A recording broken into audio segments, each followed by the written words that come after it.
project initially started out as a solo project with just me, and I felt there was a lot more to tell on the human interest side of things that people go through, not just illness. So I brought Adrienne in to tell her story. I've been a visual artist all of my life, in addition to being a writer and a performing artist and filmmaker. And this was a time, this particular show was one where we could really bring all of those things together. And create something new and original, which was our goal from day one.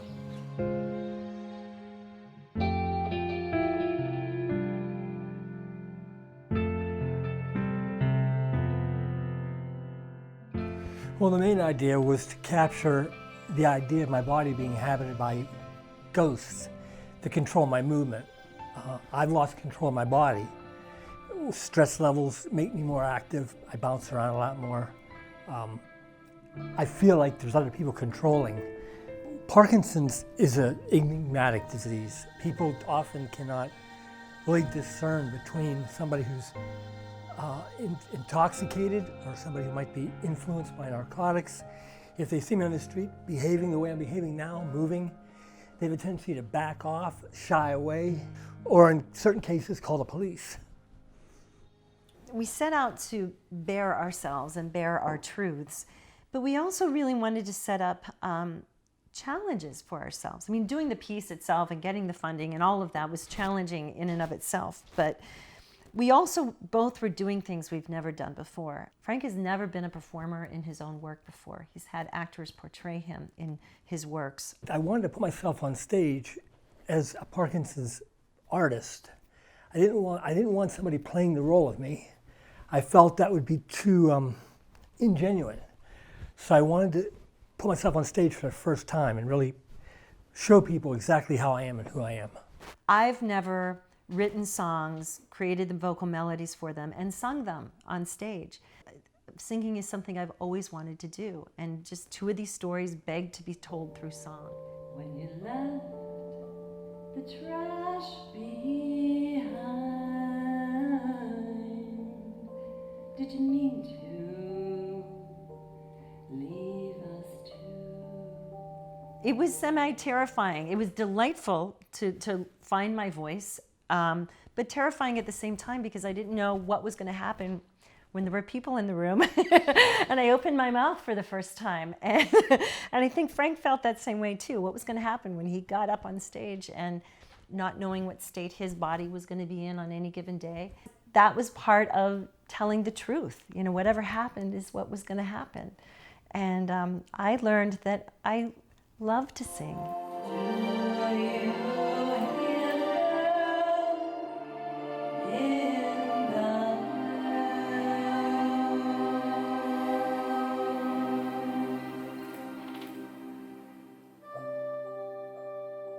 Frank and I have been collaborators for a long while, working on each other's projects in different ways. This is the first time we embarked on an endeavor to create something from the ground up together. And because we were dealing with really personal stuff, we had to have a deep trust in one another, which we had through our friendship and through our working relationship. But I'd like to say that deep trust strengthened in the course of the 3 years that we were working together, because we had to be willing to be very vulnerable with one another and to feel safe with one another. We're both only children. We both lost our fathers, and we both are caregivers to our mothers.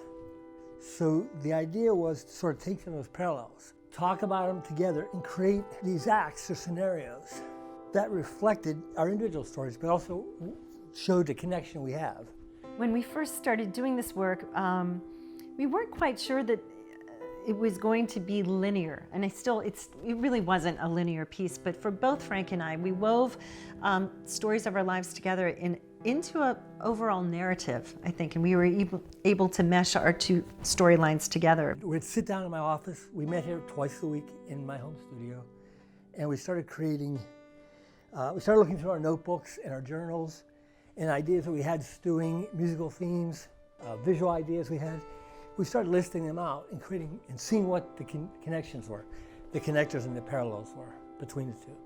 We were taking our deeply personal material and putting it through a multidisciplinary lens so we could make it more universal. We did want to tell our personal stories with the hope that the members of the audience would see themselves in these stories and say, wow, you know, I've grieved like that, or I've come up against dramatic life changes because illness struck in my family or struck me, whatever the case may be. I think I was able to transfer, based on audience response, how much my situation was magnified to the point that people really got it. They really seemed to get it, especially those with Parkinson's or in attendance.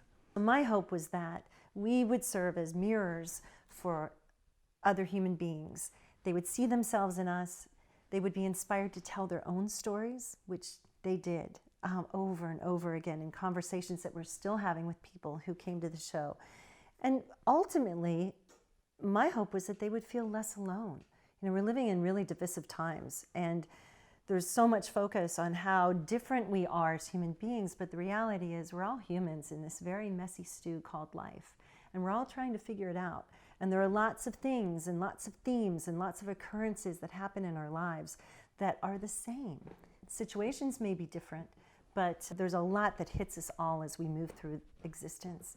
And I think we need to spend more time figuring what those connecting points are. Adrian contacted me about a year prior to when the show was supposed to be staged or scheduled to be staged. I immediately said yes because I have a working relationship with Adrian and we're good friends as well. So it was a really exciting opportunity for me to jump into this project as another set of eyes for them. Frank and I were going to direct ourselves in this. You know, I could step out of my pieces and direct him. He could step out of his pieces and direct me.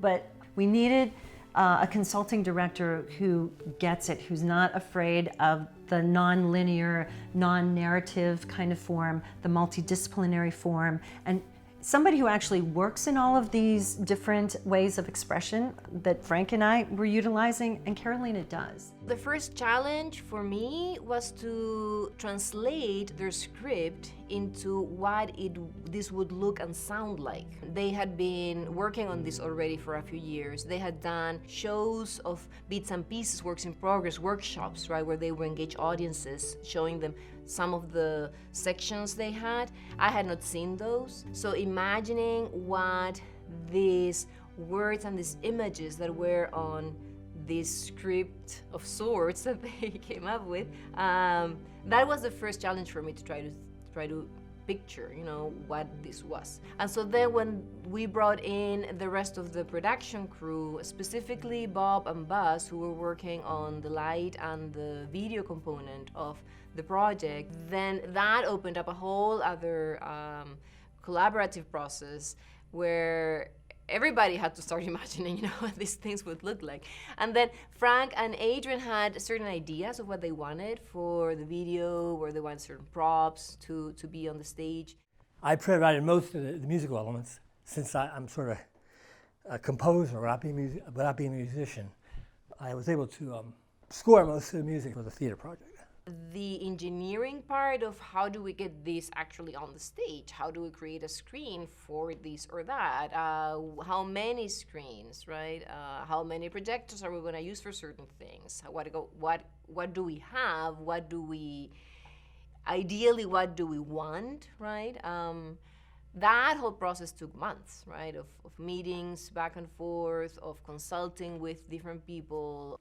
I think all along the way it became clear to each of us who we wanted to tap on in our extended creative life to join us and help us really manifest this. And one of the first people that came to mind for me was Atticus Adams. And Atticus is a visual artist. He created the Velveteen Forest, which was that amazing piece of the installation that was hanging on the set that I emerged from for Cruel Shoes. And I also wanted him to create what I would be wearing when I came out of that. So as Atticus would describe it, he always envisioned the Velveteen Forest as being that, I don't know if you played in closets when you were a kid, I know I did. And you know, you go in there and it's this imaginary world that you create, and all the clothes and the boxes and the things that are in there, and that's really what the Velveteen Forest was. And it's a place that you emerge out of ultimately. All the props you saw and all the creations were Adrian's. They were related to her stories. I pretty much stayed pretty sparse. I had more just interactive pieces. Hers were based on pieces she built, specifically for the vignettes she was creating. All of these pieces that we made were very directly linked to the stories that I was trying to tell. I'm sitting on one of the props right now. Obviously, this is my chair that was owned by my grandparents. I grew up with this chair. It's a relic from my life as a kid, and actually in the piece you saw the tiny furniture also. The tiny furniture is furniture that my grandfather made that was based on the adult-sized furniture that he had in his home at the time. I wanted to bring pieces from my past to the stage that were very familiar to me and not so familiar to other people. But then there were other things that were made that were, for example, the window frame that was in front of this. My husband and I made that piece together. He's a great craftsman. I was coming up with the designs, and then Rob and I would fabricate them together. The big cart that had the wheels that didn't move at one point and then moved at another, and had the big bamboo orb that was sitting in it.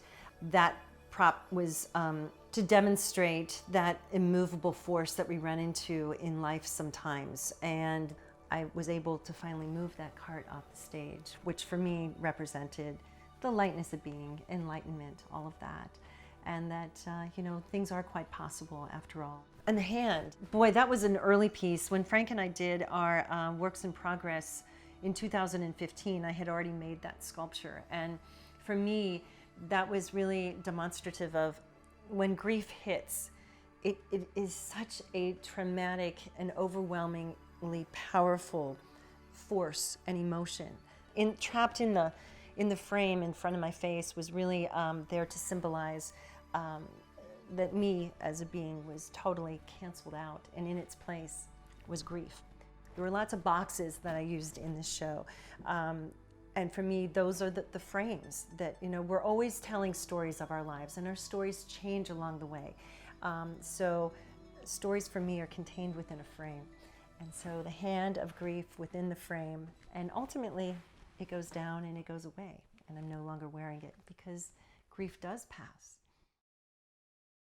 I think the journey Frank and Adrian embarked on 3 years ago when they started working, the 3 years were a process of transformation for both of them, as artists as well as individuals. And I have a sense that their friendship and collaborative partnership also transformed and grew quite a bit out of the experience. There were some differences as well creatively, not many, but some different ways of presenting the pieces sometimes that we had different ideas of how it should be done, but we managed to talk through it and get through it with respect to each other's vision.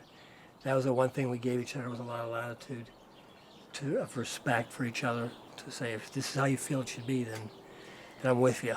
We stood by each other in that respect. And then we offered each other a few suggestions here and there, some tweaks. But for the most part, we let each other birth our own pieces, and then just kind of stand back and let the other go ahead and do what they felt they could do. And that takes respect, that takes trust. That comes from knowing each other for 20-some years. Yes, absolutely. And, it was a beautiful creative marriage. We kind of like to say we had a sort of creative marriage through this thing. And I like to say that peace was the other woman. there you go. I just want to say that there is something so powerful in when something does not exist, and then after you individually and a group of people around you, right, collectively put energies, time, effort, creativity into creating something that was not there before, and then it is. It doesn't get much better than that. It's pretty awesome.